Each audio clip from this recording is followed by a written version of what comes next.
నమస్కారం అండి. నా పేరు రాఘవేంద్ర. ఈ వీడియో మనం చేస్తున్న ధనయోగాల సిరీస్‌లో మూడవ భాగం అన్నమాట.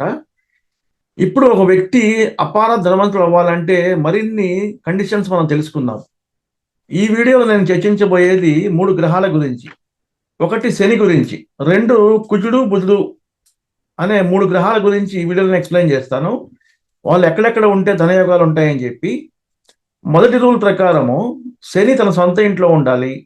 అది కూడా ఆ ఇల్లు కూడా ఐదో ఇల్లు అయి ఉండాలి.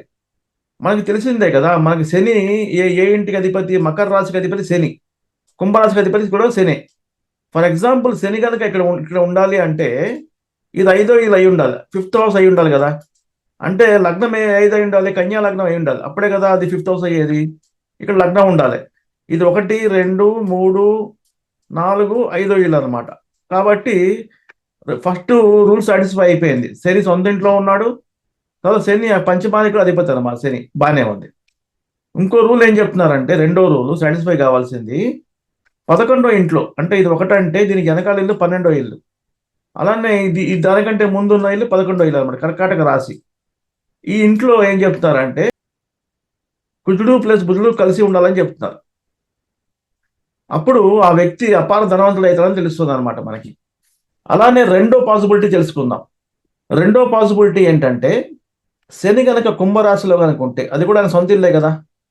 శని గనక కుంభరాశిలో ఉండాలంటే లగ్నం ఏదై ఉండాలి? అప్పుడు తులా లగ్నం అయి ఉండాలి కదా. అప్పుడే కదా అక్కడి నుంచి ఐదో ఇల్లు అయ్యేది. ఇది 1, 2, 3, 4, 5 బానే ఉంది. ఇది ఫస్ట్ కండిషన్ సాటిస్ఫై అయిపోయింది. బానే ఉంది.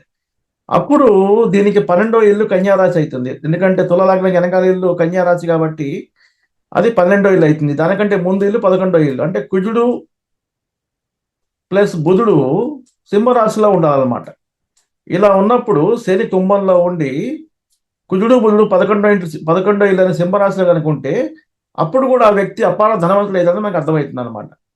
మీ అభిప్రాయాలు, మీ ఆలోచనలు కామెంట్ రూపంలో తెలియజేయండి. అలానే మీకు గనక వీడియో నచ్చితే లైక్ చేసి సబ్స్క్రైబ్ చేసుకోండి. అలానే మీ బంధుమిత్రులకు కూడా షేర్ చేయండి.